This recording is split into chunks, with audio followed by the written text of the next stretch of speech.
How many of you guys feel like driving on the freeway is stressful? Now imagine you're driving on the freeway and all of a sudden you have to press on the brakes because a tiger, lion, or bear crossed the freeway.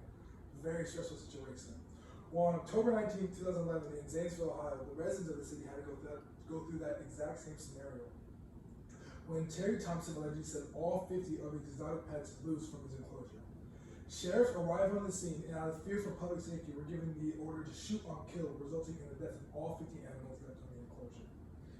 After this subsequent shooting and killing of all the animals by the authority, it raised a question regarding the legalities of owning certain exotic animals as pets. 9 years later, an extreme pet ownership is still a very serious problem. Good evening, my name is Chris Virginia Howard, and I'm here to discuss the contributing factors to exotic extreme pet ownership in the U.S. and why it's a problem. I am now going to discuss 3 main points. When and why did pet ownership become so extreme and why it's so wrong? Since the 1980s, owning an exotic pet has become an American fad. Do you guys all remember Michael Jackson with his chimp Bubbles? America was memorized by this chimp and all wanted a pet just like him. Since then, famous stars like Justin Bieber, who also had a pet monkey, Reese Witherspoon, who had 2 donkeys, rapper Vanilla Ice, who owned a kangaroo, and Mike Tyson, who also owned a tiger, all continue the legacy of extreme pet ownership. Fox News reports that when it comes to the rich and famous, they prefer their pets like their bank accounts, extravagant and expensive. Even though cats and dogs are still at the top of the list when it comes to pet ownership, 19.4 million U.S. households own exotic pets in the year 2013. And according to American Pet Products Association, there are 7,000 U.S. tiger pets, but there are only 3,000 tigers in the wild. That doesn't seem right at all. It is clear that our people look to the stars to set trends. However, I believe our lacking laws have an equal contributing factor to extreme pet ownership.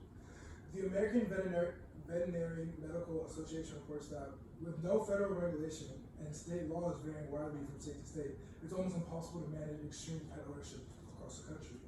Moreover, with a high purchasing and supply and demand with the trafficking of exotic animals, the trafficking of exotic animals have been exploited with the huge legal industry. To get an idea of the huge scope, the illegal pet trade is only second to illegal drug trade in America, in the United States. Ask yourself this: if there were no laws regarding pet ownership and extreme exotic pets, would your moralities hold you up to do what's right? In addition, did you know that a tiger is legal in most states in America? But could you imagine having a pet tiger? A tiger's natural habitat is a minimum of 267 kilometers wide. That's 165 miles across, according to how much is in a horde. And something else to consider, tigers also eat up to 10 to 15 pounds a day of meat. That's a lot to feed a tiger. That's a lot of land also to keep the tiger happy and sustained. Most average Americans cannot feed up to 10 to 15 pounds and do not have that space in their backyard. So it's considered extreme to have a household pet. Not only are these animals a lot to take care of in regards to resources, they can also be very dangerous to their owners. There have been multiple cases where caretakers have been harmed or even killed trying to take care of their exotic pets. In 2009, ABC News reports a woman's face was completely torn off by a French chimpanzee.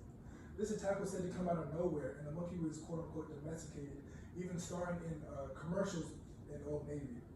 I believe this example shows on why we can't have exotic pets at all. And even though they may seem tame or domesticated, they can snap at any given moment. I would also like to add that a PIT rep had this to say: when people succumb to the temptations of purchasing exotic pets from stores and auctions, it often leads to the pain and death of this very same animals that they're trying to buy or take care of. These animals easily suffer from malnourishment, loneliness, and overwhelming stress. They can also be very uncomfortable in their unnatural habitat, which often is not adequate to keep them happy. In closing, I don't believe wild animals should ever be taken away from their natural habitat. As research shows, domesticating an animal takes centuries and centuries and centuries. So why not stick to the same animals that we've already been domesticating for centuries, like dogs, cats, and like other smaller animals? Because a dog or a cat running across the freeway is way less shocking and dangerous than a tiger.